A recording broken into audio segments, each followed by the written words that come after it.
Audience growth hacks. Welcome everyone for our audience growth series part 3. My name is Tessa. I'm a marketing strategist, and this is Kai. She's a business coach, and we have gone through so far. We are up to number 8 today. So if you've missed 1 through 7, we have 2 more videos where we go through 1 through 7, and we're going to jump in and give you the best audience growth tips here. Let us know if you're watching live, #live. We're all over. So you might be watching us on Facebook, LinkedIn, groups, the Women Helping Women group over there. Hello, everyone. Just let us know you're watching in the chat. And if you have any ideas, questions, we're here with you live. So we'd love to find out from you what you're doing or what you have trouble with on these. So number 8. This one, I think this one's really, this is an engagement secret, if I may say. So running social media polls. That's, Kai, do you want to kind of give an idea of what that is while I get my No, it's all you, girl. So polls are so much fun for engagement. So really, if you think about it, you want to, if your audience is just watching you and they aren't doing anything, you're not building a relationship. It's a one-way conversation. So you're talking at them, you're not talking with them. So I love using polls and getting the audience talking. And whenever you do something that's asking them about themselves, they're going to be more engaged in the conversation. And if it's all about you, they're not going to care. If it's all about them, they are. So I love polls. There's different kinds of polls that you can do. Of course, the standard Facebook and Instagram give them 3 or 4 options. I've also seen polls done as a picture of 4 items. So like, would your brand live in a camper? We've seen this one. We love this quiz, but it was like a camper. Would it live in this posh penthouse? Would it be a beach house? Would it be a mountain house? Right. And they just say like 1, 2, 3, 4. So they vote. But the conversation, anytime anyone engages with your posts, that is going to show it to more people. It's like the Instagram, Facebook, they all want engagement, as that's their gauge of how popular something is, and it gets shown to more people. So you could do those kind of posts. You also can do yes, no. On Instagram, there's actually stickers for yes, no, and they can vote. And that actually goes into the back end. And you can also do, the little slidey face. I don't know what you would call that. Slide face.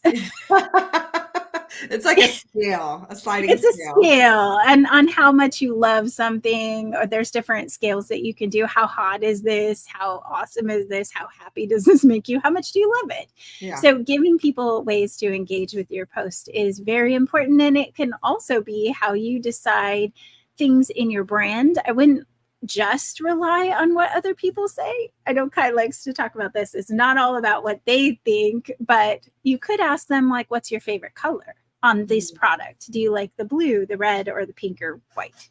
Yeah.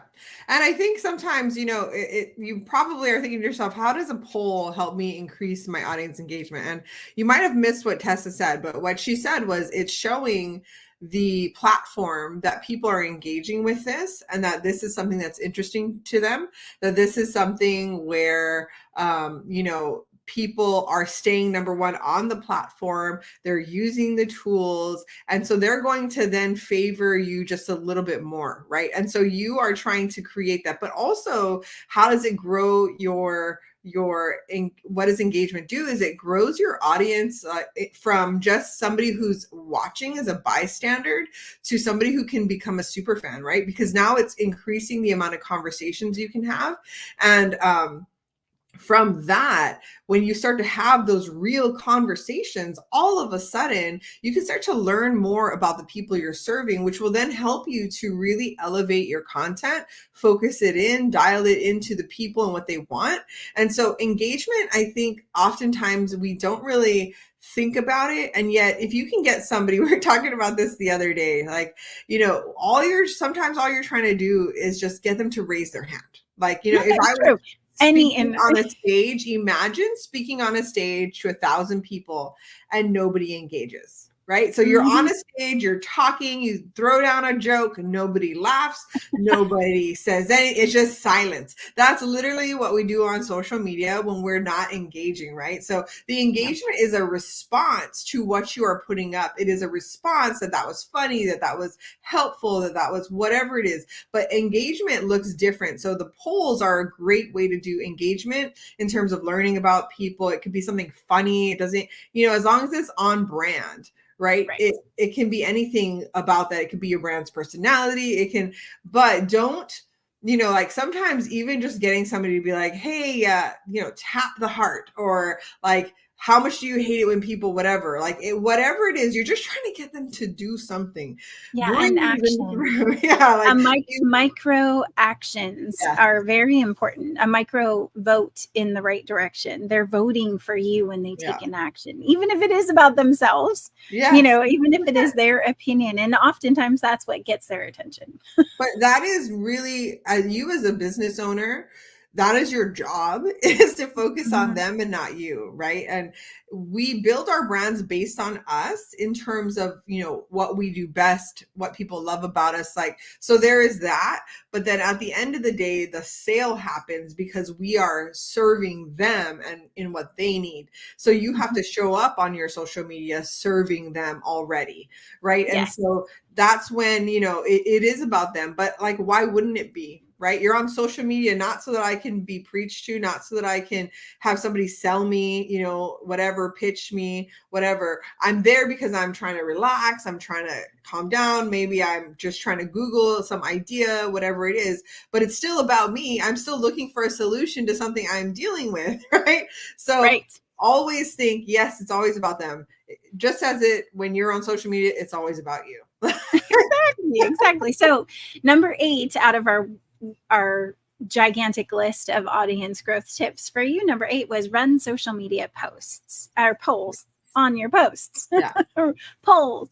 All right. And if you don't know how, just let us know in the chat. How do I do this? Because every platform's a little different. So let me know what platform. I can send you a little tutorial. I have several on how to do these types of polls, different polls that you could do. Plus, I have I don't know how many are there in here. This is 100 different ideas on different social media poll questions that we could make a document. If you're interested, you just let us know, because these are all really good. Funny too. Some of them are very funny. All right, next one, so we don't run out of time.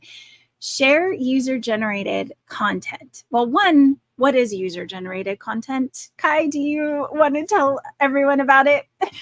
Yes. So user-generated content, from my understanding, now Tessa's more of the marketer than me, but from my understanding, this is where your audience is creating content about your product, whether it's a testimonial, whether it's like an unboxing, whether it's like, hey, this is a screenshot of me and my coach, or a picture of us in our mastermind, like whatever that is, but they created the content. Hopefully they tagged you if you've been teaching them that, right? And then you get to use it on your stuff. And if you teach them how to collaborate, right, then you can put it on your feed, and now it becomes your content as well. So that's a whole nother show. But user-generated content is awesome because, number one, it's showing other people what the experience is with you, what it's like with you, but also this is my favorite part of it, is it's less work for you. Let's be really honest. Less work. That's awesome. It is. Well, we've done contests where people submitted videos to get, so for example, we have a hotel client and they were winning a vacation for mom. So they were submitting videos and photos of mom. So how much better of a way? They want in on the contest. We're offering a free weekend. I think they're actually staying in December because they won, but we had tons of content. We just kept repurposing it. Like, hey, so-and-so, awesome. Thank you for your entry. Like, we didn't have to do content for a month because of it, but it could be pictures. It could be, like you said, videos, unboxings. Those are all beautiful. And if you don't have anyone that in your audience yet, because we're talking about audience growth, there's a program called Billow, and I'm going to put it in the chat. They create videos for you. It's you pay, you get user generated content. So you're going to have to send your product or app link or whatever it might be that you're going to want them to sample and give you back content for. We had 2 very gigantic Halloween signs that would go on the outside of people's houses. And we did through Billo app. The people did an awesome job doing the whole family experience of putting this sucker up and then the aftermath and them in front of it with their Halloween costumes. It was $60, I think, to get the video done and ship your product, right? The product was worth hundreds because this is like something big that you would put on your house, but we had to have people that would put it on their house to make that an example, right? Other than the owner. Yeah. But this is a great way because they are video people. That is what they do. They're influencers. They're different, that's their backstory, their experience, right? So I would say user generated content, it could just be those testimonials and like a review. And we have a great software that we use for that. Shout out is my favorite. You give people a link and you can actually create a video that has your bumper, front, intro, and end on it automatically in the system. So you can preload it and say, hey, this is all going to be testimonials, or I want to mesh all these testimonials into one. It can do that too. So I'll put the link for shout out in here as well. And then if you all want to just send a shout out video for us, you're more than welcome. We have a link. You're more than welcome to go check it out. Try ours out and send us a video. Yeah. We'd love to see yours. And one thing I want to talk about for the user generated content, and then we'll get on to the next one, but user generated content also goes back to, if I think it was in video, maybe it was one where we were hosting a contest, which is what Tessa was talking about, hosting the contests and giveaways. A lot of times you do the, tag a friend and whatever, share this to your story, right? But what they did was they were creating videos. And so that's kind of the difference. It's not just a tagging, but it is they're creating a video. They're saying something to their audience, or they're, doing this like, hey, this is my favorite moment with my mom. And then they're something like that includes why they should be on your page, right? Yes. And then you're using that content to then put it out. And why does this work? Number one, it creates that engagement, just like we were just talking about, right? It's showing up. You're getting in front of other people's audiences. This is the brilliant part about this, is you are getting in front of their audience. So even if I have 100 people and she has 100 people and like 10 people have 100, that's 1,000 people you just got in front of. So think of it that way. Like sometimes these don't seem like, well, how does this create more audience? It's getting in front of people. That's exactly what you're trying to do with all these things. So I'm going to shut up. And they're tagging. No, that's okay. We paired from the beginning. We paired a contest. We had the user generated content, and they were tagging and using hashtags was another one of the points that we said too. Using hashtags. They're using a hashtag to show up again for us and tagging our page. So you could do this once you have a video, you can use it in different ways. So you can post it on different platforms too. So this goes so much further. So, but we have 2 more to go through. So I'm going to speed through. I know we're at the 15 mark here. So podcast and vlogs, and as an audience growth tip. And Kai really is the master on this because she's run her own podcast for a long time. I dabbled in it and it worked really, really good. And then I stopped. But Kai is consistently showing up on other people's podcasts as well as her own. I love podcasts. And here's why I love podcasts. Number one, you don't have to be on camera. Although I would tell you, when I record my podcast, I do tell people, hey, we're going to be videotaping. We do it in Zoom. Why? Because now I can get clips that I can share on social media. I can turn this into a YouTube video.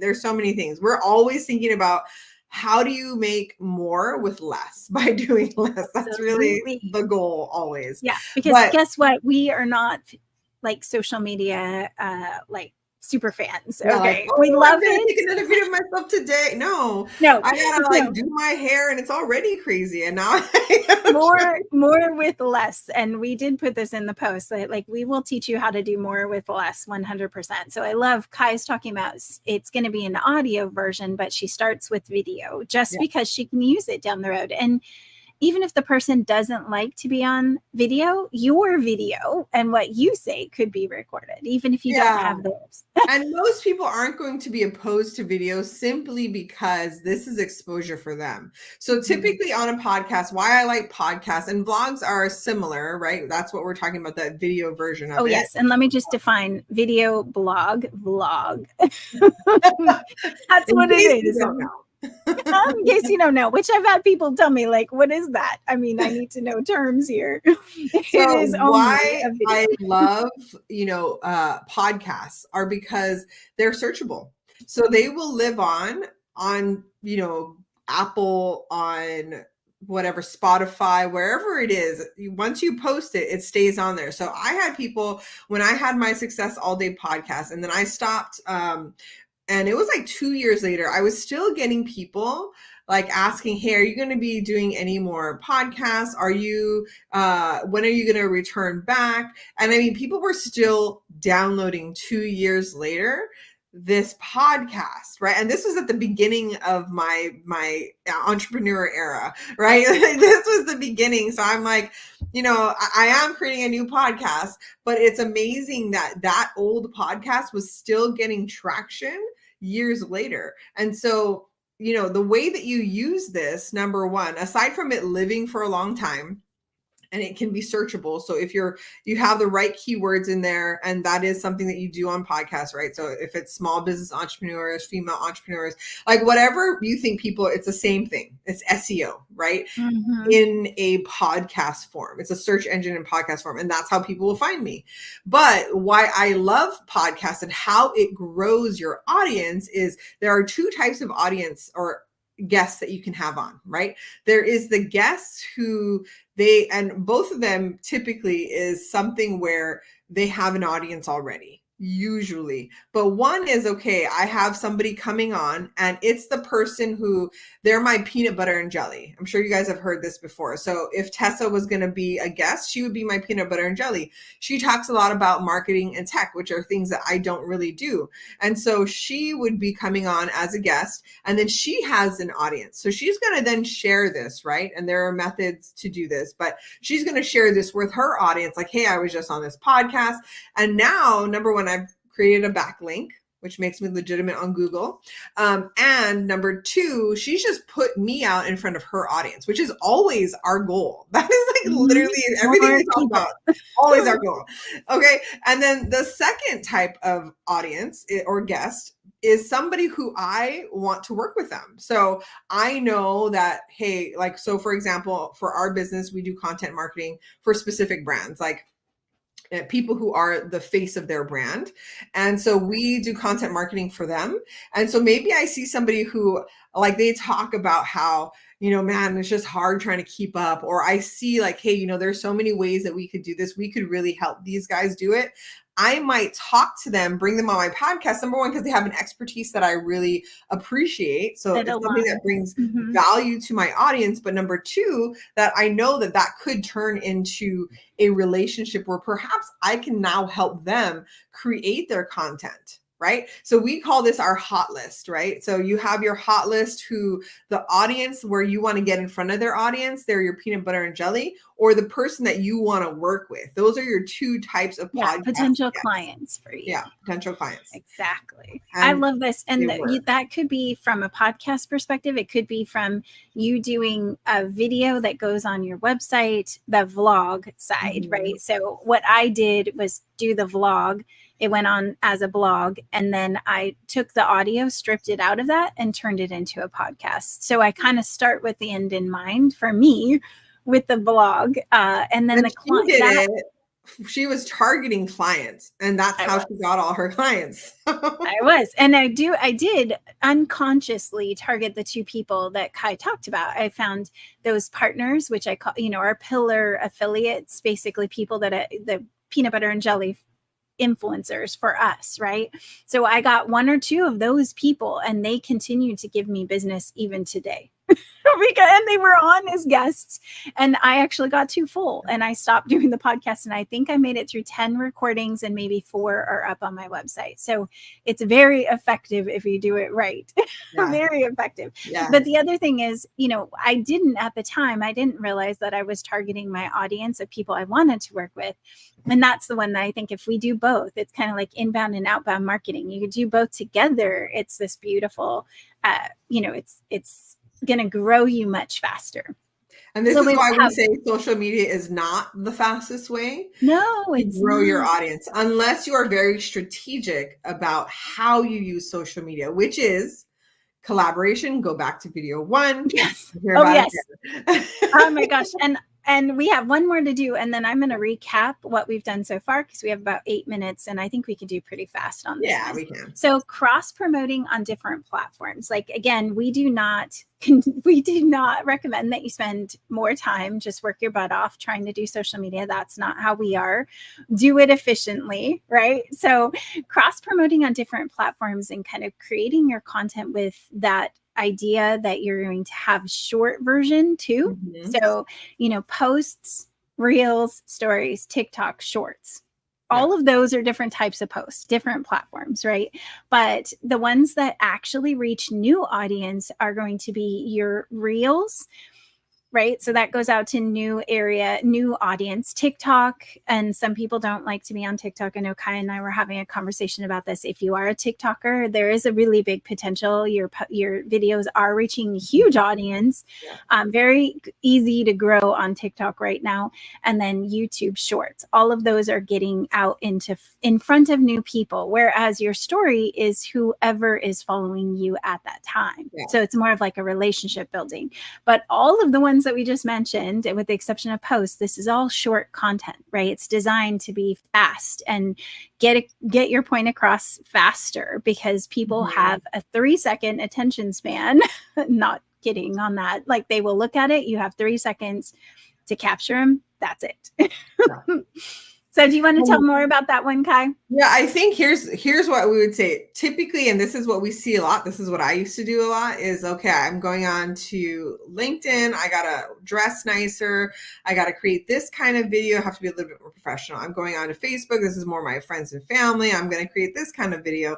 And it's a longer, a landscape view. I'm going on to Reels. I'm going to have to create this kind of video. And then it's going to be this. So it's like we go in and we're creating all of it, right? Because it's like, hey, you have all of these, just Google it. I mean, Google it right now and say best format, longest, or how long should it be? And now you have like 20 different formats for all of these. No, stop yourself. Don't get crazy. Get a good video editing software. Yeah. Look, it doesn't matter if this is how you see me on a reel. Like, we make it small, the rest of it's black or it fades out, whatever it is. Because number one, I can use the bottom space for captions. I can use the top space for titles or funny GIFs. Like, it doesn't matter. You take the same video, you cut what is the shortest that it needs to be. So for example, if a reel can only be up to 90 seconds, or maybe, I don't know what it is right now, but YouTube Shorts, maybe that's only 60 seconds. If 60 seconds is the shortest, I would make one video that meets the minimum, like the maximum requirement. So the shortest it can be. And then I post it on all of them. I'm not like, hey, this one's going to be this and this. No, I don't do that. I just make the one video. The one thing I might do is like use the caption tool inside of that video if I'm too lazy to do captions myself at the time, right? But we use Kapwing, so it's so easy. Yeah, Kapwing, Kapwing is what we use. We do have AI coming out that finds good clips, and there are some good tools. I just found out about one yesterday that actually goes back to an audio. You upload the audio and it comes back and tells you, here's some, because I love AI. It comes back and tells you, here's 5 to 10 clips from this video that you could use, tells you exactly the seconds and gives you a summary of what that might be. It's actually legit though. It's not bad. It does do, I would say it's 75% good on what it comes back with. You're like, really? You think that's a quote? But look, there's technology to do this faster. And so if if nothing else, what you learn from all of these and the next 2 shows that we have coming up, because we have more, we're not out yet. The big picture is there are lots of ways to grow your audience. So stick with us. Make sure you hit the subscribe bell. We have more to come. That's 90% of what we do for clients, is helping them to grow their audience and get their content in front of people. Like we said, we like to work with experts who are the face of their business. Or, if you're an expert and you feel like you're unheard, you're just not getting the recognition out there. You have great information, but no one knows about you yet. You should reach out to us, because that's what we help people to do, is really uncover their genius and get the world to know about it. So we'd love to have you guys follow us, and in the chat, if you want more information, just put audience growth, #audience growth, and we'll send you more information. We're just finishing up our 2nd day on our Power Funnel Lab workshop, which is awesome. It teaches you how to build the automation and the system to support your business, so that you're not working hard on your business every day. You're actually being smart about it and nurturing leads without having to work those really ridiculous late hours. Anything else?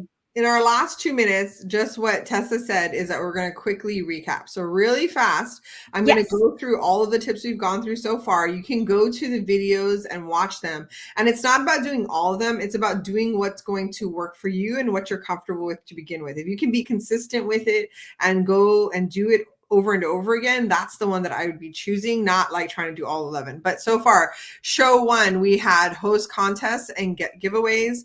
Optimize SEO for discoverability, and collaborate with influencers. In show number 2, part 2, it was run targeted ads, shareable posts, use humor and memes, live Q&A sessions, right? And then today we did run social media polls, share user-generated content, podcasts and vlogs, cross-promote on different platforms. Now, a lot of those, when you just hear the title, again, you're like, wait, that sounds nothing like audience growth. Watch the video and we go into why it can work for you and how to do it to actually create audience growth traction. Okay. Beautiful. Follow us on Move to CEO everywhere. MoveTO.com. On all channels, we are there. All right. We'll see you all next week, next Thursday at 10 a.m. Thank you. Bye. Bye, y'all. We have we do have feeding. We do have the dancing music as we go out. Bye.